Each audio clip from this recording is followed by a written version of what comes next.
Okay. So hello everyone. तो यार आज से जो है हम स्टार्ट करने जा रहे हैं अपना नया लेक्चर सीरीज जो कि C plus plus for absolute beginners. ठीक है। तो अब कुछ लोगों का डाउट होगा कि कौन कौन से लोग इसको लर्न कर सकते हैं। ठीक है। तो मैं आपको बताता चलूँ कि अगर आपको कोई भी लैंग्वेज नहीं आती है तब भी आप इसको लर्न कर सकते हो। ठीक है। इसका मतलब ये होगा अगर आप फर्स्ट ईयर में हो या फिर सेकंड ईयर, थर्ड ईयर या फिर फाइनल ईयर में हो, अगर आपको सी प्लस प्लस सीखनी है तो आप यहाँ से सीख सकते हो। ठीक है। अब एक अनाउंसमेंट है कि अभी फ़िलहाल जो है मैं लाइव क्लासेस भी इसके ले रहा हूँ, अपने गूगल मीट पर ले रहा हूँ। और जो लिंक होता है वो मैं शेयर कर देता हूँ अपने टेलीग्राम चैनल पर। तो अगर आपको लाइव क्लासेस भी ज्वाइन करनी है तो आप जो है टेलीग्राम चैनल ज्वाइन कर सकते हो, वहाँ पर आपको लिंक मिल जाया करेगा। तो लाइव क्लासेस क्यों इम्पोर्टेंट है? क्योंकि वहाँ पर हमें टाइम का कोई लिमिटेशन नहीं होता है। ठीक है। तो आपका जो भी डाउट होता है वो आप पूछ सकते हो। और यहाँ पर जैसे मैं अभी यूट्यूब पर जब वीडियोज अपलोड करता हूँ तो मेरे पास एक टाइम का लिमिटेशन आ जाता है कि हमें जो है कुछ इतने टाइम में ही जो है, सपोज करो कि 10 मिनट 15 मिनट ही हमें टाइम कम करके और जो है ज़्यादा से ज़्यादा कंटेंट को हमें प्रोवाइड करना होता है। ठीक है। बट जब हम लाइव क्लासेस लेते हैं तो वहाँ पर क्या होता है कि हमारा जो है टू वे इंटरेक्शन होता है, यानी कि आप जो दूसरी तरफ से जो भी क्वेश्चंस है पूछ सकते हो, मैं उनके जवाब दे सकता हूँ। और साथ के साथ जो हम अच्छे से डिस्कशन कर सकते हैं कि क्या चीज़ आपको समझ में आया, क्या चीज़ नहीं समझ में आया। ठीक है। तो आई होप ये चीज़ आपको क्लियर है। और अगर आपको लाइव क्लासेस अटेंड करनी है तो आप जो है टेलीग्राम चैनल ज्वाइन कर सकते हैं। बाकी अब बात करते हैं कि यहाँ पर जो है सबसे पहले अगर आप एकदम बिगनर हैं और आपको कुछ नहीं पता है प्रोग्रामिंग लैंग्वेज के बारे में, तो सबसे पहले आपके मन में यही सवाल आएगा कि प्रोग्रामिंग लैंग्वेज क्या होती है। ठीक है।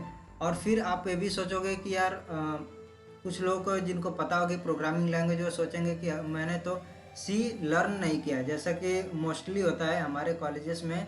सबसे पहले हमें सी सिखाया जाता है, उसके बाद जो है हमें और लैंग्वेजेस सिखाई जाती है। तो अगर आपको सी नहीं आता है तो क्या आप जो इस लैंग्वेज को सी प्लस प्लस को सीख सकते हो? तो इसका आंसर है बिल्कुल यस। ठीक है। अभी हम डिस्कस करेंगे क्यों जो है आप इसको सीख सकते हो, क्यों नहीं सीख सकते हो। फिर हमारा नेक्स्ट जो डिस्कशन होगा वो होगा why should I learn C plus plus as a beginner. ठीक है। तो एज ए बिगनर आपको सी प्लस प्लस क्यों लर्न करना चाहिए। फिर एक आपके पास ऑप्शन आता है, कुछ लोग बोलते हैं कि भाई हमें जो है पाइथन सबसे पहले करनी चाहिए, जो पहली प्रोग्रामिंग लैंग्वेज है वो पाइथन करनी चाहिए।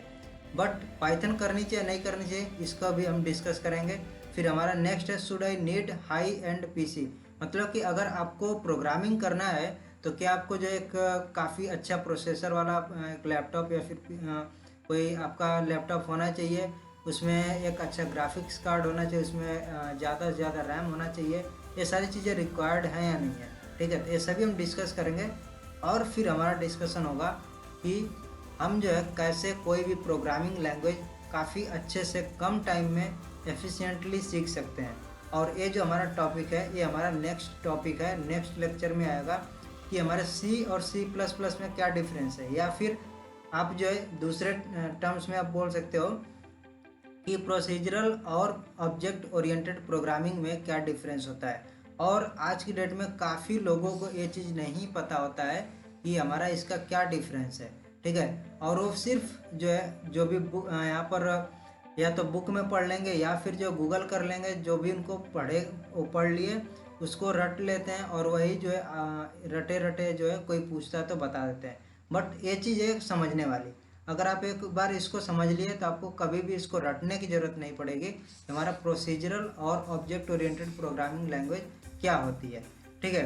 तो अब डिस्कशन अपना स्टार्ट करते हैं और इसमें है कि प्रोग्रामिंग लैंग्वेज क्या होती है। तो प्रोग्रामिंग लैंग्वेज पर जाने से पहले सबसे पहले जानिए कि लैंग्वेज क्या है। लैंग्वेज हमारा होता है कि दो लोगों के बीच में कम्युनिकेशन के लिए एक हमारा बोल सकते हैं मीडियम का काम कर रही है। ठीक है। कोई भी लैंग्वेज जैसे हमारी हिंदी हो गई, इंग्लिश हो गई, अदर लैंग्वेजेस हैं। तो सिमिलरली क्या होता है कि जब दो पर्सन आपस में बात करते हैं, कम्युनिकेट करते हैं, तो उसके लिए क्या यूज करते हैं, हम लैंग्वेज का यूज करते हैं। तो ऐसे ही हमारा क्या है कि जितने भी डिवाइसेस हैं, ठीक है, जो हमारे जिनमें जो माइक्रो कंट्रोलर या फिर माइक्रो प्रोसेसर यूज होता है, उनसे हमें जब बात करना होता है, एक ह्यूमन जब उससे कम्युनिकेट करता है तो उसके लिए क्या करना पड़ता है, प्रोग्रामिंग लैंग्वेज का यूज किया जाता है। ठीक है, तो प्रोग्रामिंग लैंग्वेज क्या है, हमें मशीनों से कम्युनिकेट करने के लिए। अब कुछ लोग सोचें कि हमारे जो लाइट बल्ब है, क्या इससे भी हम प्रोग्रामिंग लैंग्वेज से कम्युनिकेट कर सकते हैं? तो बिल्कुल आप कर सकते हो, बस शर्त है, कंडीशन है कि इस जो भी लाइट बल्ब है, इसके पास जो है एक माइक्रो कंट्रोलर होना चाहिए। ठीक है, अगर माइक्रो कंट्रोलर या फिर माइक्रो प्रोसेसर नहीं इसमें लगा है तो आप जो है इसमें प्रोग्रामिंग लैंग्वेज नहीं यूज कर सकते हो। ठीक है, और ये जो हमारे माइक्रो कंट्रोलर या फिर माइक्रो प्रोसेसर होते हैं, यही होते हैं हमारे जो भी डिवाइसेस हैं उनके एक तरह से बोल सकते हो कि माइंड है। ठीक है, वही उनका दिमाग है, उसी की वजह से सारा का सारा काम होता है। अब कुछ लोग पूछेंगे कि प्रोग्रामिंग लैंग्वेजेस कितनी होती हैं, जो एकदम बिगनर होंगे वो पूछ सकते हैं कि क्या सिर्फ C++ ही एक प्रोग्रामिंग लैंग्वेज है? तो इसका आंसर है नहीं। ठीक है, अब जो है कितनी प्रोग्रामिंग लैंग्वेजेस अवेलेबल हैं इसको हम देख लेते हैं। तो जैसे मैं ये चीज़ आपको दिखा देता हूँ, अगर मैं ये चीज़ गूगल करता हूँ यहाँ पर, लिस्ट ऑफ प्रोग्रामिंग लैंग्वेजेस। ठीक है, तो जैसे ही आप यहाँ पर गूगल करोगे और विकिपीडिया का पेज खोलते हो,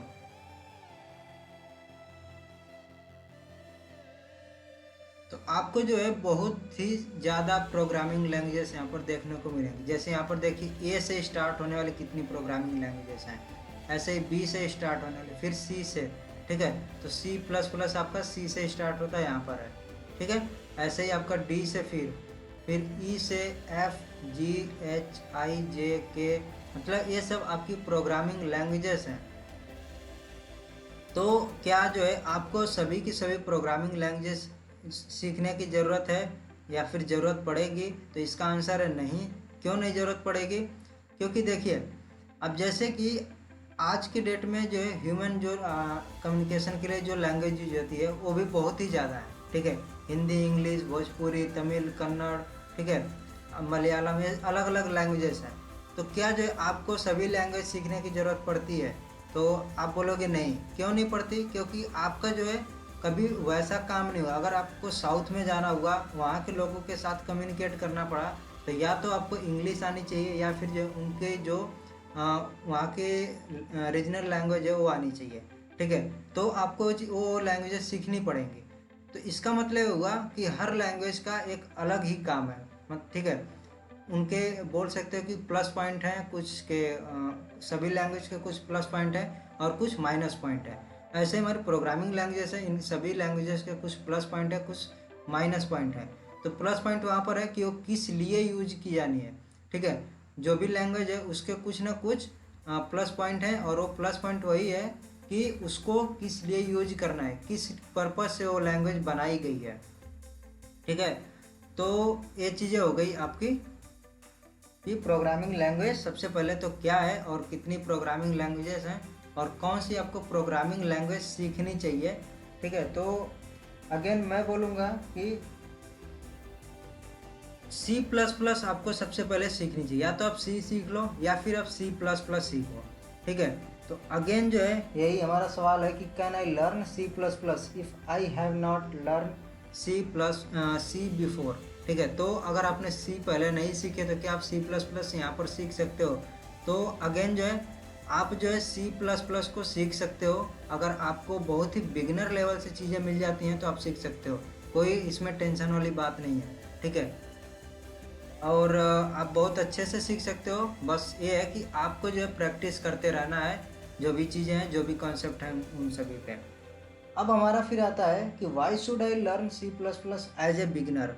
ठीक है, तो जो भी बिगनर होंगे उनको, उन सभी लोगों को ये चीज़ आता होगा कि यार जो है एक तो मेरी पाइथन लैंग्वेज है, जो कि कुछ लोग बोलेंगे कि पाइथन लैंग्वेज आपको एज ए बिगनर सीख लेना चाहिए, कुछ लोग बोलेंगे कि C++ हमें सीख लेना चाहिए। बट अब यहीं पर कन्फ्यूजन आ जाती है कि कुछ लोग बोल रहे हैं कि पाइथन, कुछ लोग बोल रहे हैं C++, तो कौन सा बेटर है? तो अगेन मैं बोलता हूँ C++। और क्यों मैं बोलता हूँ C++, इसको हम अच्छे से एक्सप्लेन करेंगे। ठीक है, तो अगेन मैं बोल रहा हूँ कि जो जितनी भी प्रोग्रामिंग लैंग्वेजेस हैं, सभी प्रोग्रामिंग लैंग्वेजेस अच्छी हैं। मतलब उनमें ये नहीं है कि कोई एक प्रोग्रामिंग लैंग्वेज ख़राब है, कोई अच्छी है, ऐसा कोई वो नहीं होता है। सभी प्रोग्रामिंग लैंग्वेजेस अच्छी हैं। ठीक है, और उन सभी के जो है कुछ अलग अलग एप्लीकेशन है, तो उस हिसाब से उन सभी के एडवांटेज और डिसएडवांटेज हैं। ठीक है, तो आपको जो है सी प्लस प्लस इसलिए लर्न करना चाहिए क्योंकि जो आपका जो है सी प्लस प्लस अगर आप लर्न करते हो तो जो प्रोग्रामिंग लैंग्वेज यानी कि जो कंप्यूटर आपका एक प्रोग्रामिंग लैंग्वेज पे काम करता है उसके बारे में आपको बहुत ही बेसिक से नॉलेज हो जाता है। ठीक है, कुछ ये यूँ समझ लो कि आपकी जो programming language C plus plus है, ये प्रोग्रामिंग को बहुत ही ग्राउंड लेवल से सीखने के लिए आपको मजबूर कर देती है। ठीक है, क्योंकि आप कुछ भी इसमें लिखते हो तो आपको समझ में आना चाहिए कि ये मैं क्यों लिख रहा हूँ। ठीक है, यहाँ तक कि इसमें मेमोरी का जो मैनेजमेंट होता है वो भी आपको ही करना पड़ता है। और अगर आप पाइथन लैंग्वेज में जाते हो तो पाइथन में आपका क्या होता है, मेमोरी मैनेजमेंट ये सब ऑटोमेटिक हो जाता है, तो आपको मेमोरी का कुछ भी ध्यान नहीं रखना पड़ता है। ठीक है, तो आपको मेमोरी मैनेजमेंट के बारे में कुछ पता ही नहीं लगेगा कि यार कैसे ये सब हो गया। यहाँ पर आपको मेमोरी मैनेजमेंट खुद करना जब पड़ता है तो आपको आइडिया लगता है कि मेमोरी कैसे मैनेज होगी। स्टार्टिंग में तो अभी आप प्रोग्राम देखोगे तो आपको मेमोरी मैनेजमेंट का कोई ज़्यादा वो नहीं करना पड़ेगा, बट जब आप आगे जाते हो अच्छे प्रोग्राम लिखते हो तो वहाँ पर जो आपको देखना पड़ेगा कि मेमोरी मैनेजमेंट खुद का खुद करना पड़ता है। आप जो दूसरी प्रोग्रामिंग लैंग्वेज जो हैं उनको काफ़ी जल्दी सीख सकते हो। ठीक है, हो सकता है कि वो प्रोग्रामिंग लैंग्वेज बहुत ही ईजी हो, आप उनको सीख सकते हो। लेकिन अगर मैं बोलता हूँ कि आपने एक प्रोग्रामिंग लैंग्वेज जो ईजी वाली है उसको सीख लिया है, अब मैं आपको सी प्लस प्लस लर्न करने के लिए बोलूँगा, आपको बहुत ही ज़्यादा डिफ़िकल्टी फेस करनी पड़ेगी।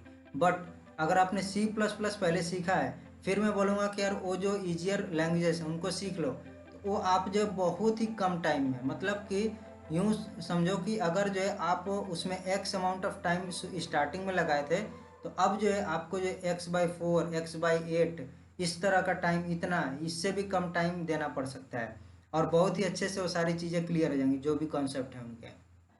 अब अगेन जो है हमारी जो पाइथन लैंग्वेज होती है ये इस तरह से ऑप्टिमाइज्ड की गई है जो कि कैसे एक ह्यूमन थिंक करता है, ह्यूमन कैसे एक सोचता है उस तरह की जो है ऑप्टिमाइज्ड है। ठीक है, वो जो है कंप्यूटर कैसे थिंक करता है इस चीज़ के लिए जो है वो ऑप्टिमाइज्ड नहीं है। जो हमारी सी प्लस प्लस होती है ये कैसे जो हमारा कंप्यूटर जो है काम करता है, कैसे कंप्यूटर सोचता है, इस तरह की चीज़ों के लिए ऑप्टिमाइज्ड की गई है। इसलिए जो है यहाँ पर आपको टाइम भी ज़्यादा लगता है लर्न करने में। और अगर जो है आप चाहते हो कि आगे चल कर के कॉम्पिटिटिव प्रोग्रामिंग करना है तो अगेन जो कॉम्पिटिटिव प्रोग्रामिंग के लिए सी प्लस प्लस ही प्रेफर की जाती है। क्यों प्रेफर की जाती है? क्योंकि सी प्लस प्लस एक बहुत ही फास्ट लैंग्वेज है और आप जब इसमें कोड लिखते होते इसमें जो टाइम लगता है वो कम लगता है। ठीक है, तो रन टाइम इसका जो है कम हो जाता है। और पाइथन लैंग्वेज में अगर आप करते हो तो इसका जो वो काफ़ी स्लो होती है, इस वजह से हमें जो कोड लिखना होता है वो बहुत ही ज़्यादा ऑप्टिमाइज्ड करना पड़ जाता है काफ़ी बार। और एज ए बिगनर आपको ऑप्टिमाइज्ड करना उतना आपके लिए आसान नहीं होता है कि आप जो है एक कोड को बहुत ही ज़्यादा ऑप्टिमाइज्ड कर पाओ, तो इसलिए वहाँ पर बहुत ज़्यादा प्रॉब्लम आती है। तो अगेन जो है आप अगर कॉम्पिटिटिव प्रोग्रामिंग करना चाहते हो तो आप जो है सी प्लस प्लस को प्रेफर करो क्योंकि फास्ट लैंग्वेज है और इसमें जो भी कोड होगा उसको आपको ज़्यादा ऑप्टिमाइज करने की ज़रूरत नहीं पड़ती है। जो वहाँ पर टाइम लिमिट गिवन होती है आसानी से उस टाइम फ्रेम के अंदर जो है ये पूरा का पूरा कोड रन हो जाता है। और अगर कभी आपको ऑप्टिमाइज भी करना पड़ता है तो उतनी ज़्यादा जो है डिफ़िकल्टी फेस नहीं करनी पड़ती है।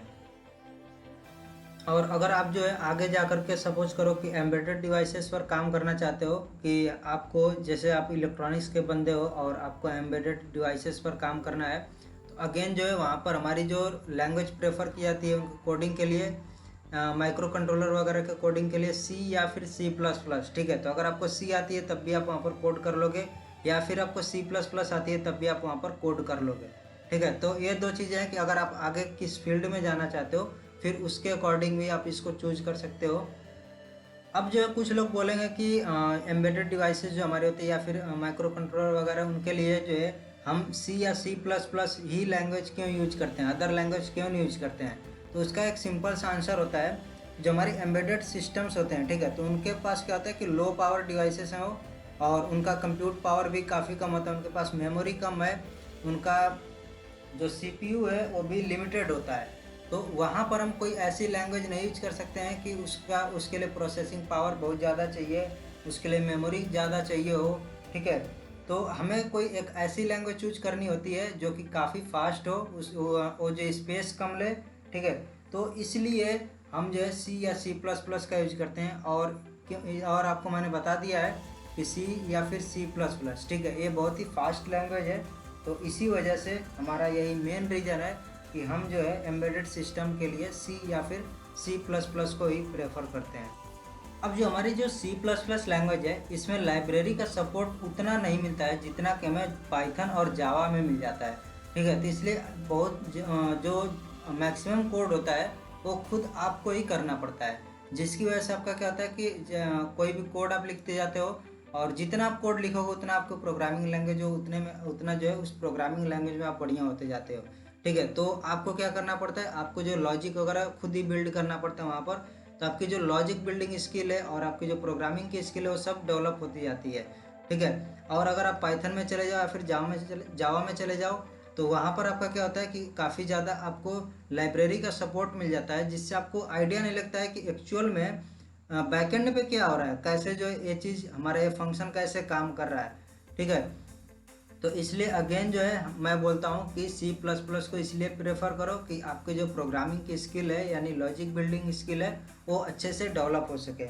अब जो है ये तो हो गई चीज़ें कि हमें जो है एज ए बिगनर क्यों सीखना चाहिए। फिर ये भी चीज़ आता है कि इसका कहाँ कहाँ पर और यूज है, ठीक है। कुछ लोग बोलेंगे कि ये जो काफ़ी आउटडेटेड लैंग्वेज है, इसका आज के टाइम पर कोई यूज नहीं है। अगेन जो है ये आउटडेटेड लैंग्वेज नहीं है, और इस लैंग्वेज का बहुत ही ज़्यादा आज की डेट में भी यूज होता है। और कहाँ कहाँ पर यूज होता है, अभी मैंने बोला था कि ये जो लैंग्वेज है काफ़ी फास्ट लैंग्वेज है, तो जहाँ भी आपको फास्ट एग्जीक्यूशन की ज़रूरत होती है वहाँ पर आप इसका यूज करते हो। एक हमने यूज देख लिया था कि एम्बेडेड सिस्टम जो हमारा होता है वहाँ पर हम इसका मेनली यूज करते हैं, ठीक है। दूसरा होता है कि जैसे आपको अगर वेब डेवलपमेंट करना हो गया, एंड्रॉयड डेवलपमेंट या फिर iOS डेवलपमेंट करना है, तो आप वहाँ पर C++ नहीं यूज करोगे। उसके लिए आपको यूज करना पड़ता है पाइथन, HTML, CSS, जावा, PHP, ये सभी लैंग्वेजेस आप यूज करते हो। बट अगर आपको जो है सपोज करो कि ऐसा काम है जो काफ़ी फास्ट एग्जीक्यूशन चाहता है, जैसे हमें प्लगरिज्म चेक करना है, एक ऑर्गेनाइजेशन या फिर कोई कंपनी है, उसने कोई कंपटीशन वगैरह रखा है, कोडिंग कंपटीशन, और वो क्या चाहती है कि काफ़ी लोगों के जो कोड का सबमिशन आया है वो प्लैगरिज्म चेक करना चाहती है। तो वहाँ पर जो है आपको C++ में ही कोड लिखना पड़ेगा जो कि प्लैगरिज्म आपका चेक कर सके, क्योंकि वहाँ पर बहुत सारे बंदों का कोड होगा और सभी कोड को क्या करना है, चेक करना है, ठीक है। तो अगेन यहाँ पर हम क्या करेंगे, जो वहाँ पर बैकएंड पे जो चेक करने के लिए कोड लिखा जाएगा वो अगेन C++ जैसी कोई फास्ट लैंग्वेज में ही लिखा जाएगा, ठीक है। और फिर हमारा क्या आता है कि जैसे गेम आपको डेवलप करना है, तो गेमिंग के लिए मेनली हम C++ में गेम डेवलपमेंट करते हैं। क्यों करते हैं, अब सपोज करो जैसे आप पबजी खेल रहे हो और पबजी में आपने क्या किया कि कोई बटन प्रेस किया और आपको जो है रिस्पॉन्स 1 सेकंड या 2 सेकंड बाद मिल रहा है, तो आपका जो है गेमिंग का एक्सपीरियंस कैसा रहेगा। आप गेमिंग जब खेलते हो आप गेम जब खेलते हो तो आपको क्या चाहिए होता है कि आपका रिस्पॉन्स मतलब कि जो लेटेंसी है वो बहुत ही कम हो। आपने जैसे प्रेस किया आपका वो काम वहाँ पर हो जाना चाहिए, ठीक है। तो इसीलिए हम क्या करते हैं C++ का यूज करते हैं कि जो आपके लेटेंसी है, ठीक है, रिस्पॉन्स जो है वो बहुत ही फास्ट हो। और जब आपका जो है रिस्पॉन्स वहाँ पर आपको फास्ट मिलेगा तो आपका जो है गेमिंग एक्सपीरियंस बहुत ही बढ़िया होगा। और अगेन जो है जो इसका फास्ट लैंग्वेज होने का फास्ट एग्जीक्यूशन होने की वजह से जो है हम डिवाइस ड्राइवर में भी इसका यूज करते हैं। तो आज की डेट में जितने भी आपके डिवाइस ड्राइवर होते हैं लैपटॉप वगैरह में, वो सभी मेनली C++ में लिखे जाते हैं या फिर C में लिखे जाते हैं। और आपके जो NumPy और पांडाज की जो लाइब्रेरीज हैं वो भी आपका C++ में ही लिखी गई हैं, ठीक है। और आपके एंड्रॉयड की लाइब्रेरीज हो गई, ये सब C++ में लिखी गई हैं। तो ऐसी कोई बात नहीं है कि हमारी जो C++ है वो आउटडेटेड लैंग्वेज है। C++ आज की डेट में भी काफ़ी ज़्यादा यूज होती है। और आई होप ये चीज़ आपको अच्छे से क्लियर हो गई होगी कि हमें जो है C++ सीखने से बहुत ही ज़्यादा बेनिफिट मिलने वाला है। अब हम नेक्स्ट लेक्चर से देखेंगे कि और भी चीज़ें, जैसे मैंने बोला था C और C++ में क्या डिफरेंस है, या फिर आपका प्रोसीजरल और ऑब्जेक्ट ओरिएंटेड प्रोग्रामिंग में क्या डिफरेंस है। और इसमें काफ़ी लोगों को कन्फ्यूजन होता है, इसको हम डिस्कस करेंगे। और इस तरह से काफ़ी बेसिक से हम जो स्टार्ट करेंगे और इंटरमीडिएट लेवल तक जाएंगे। ठीक है, तो यार मिलते हैं नेक्स्ट वीडियो में। So till then take care.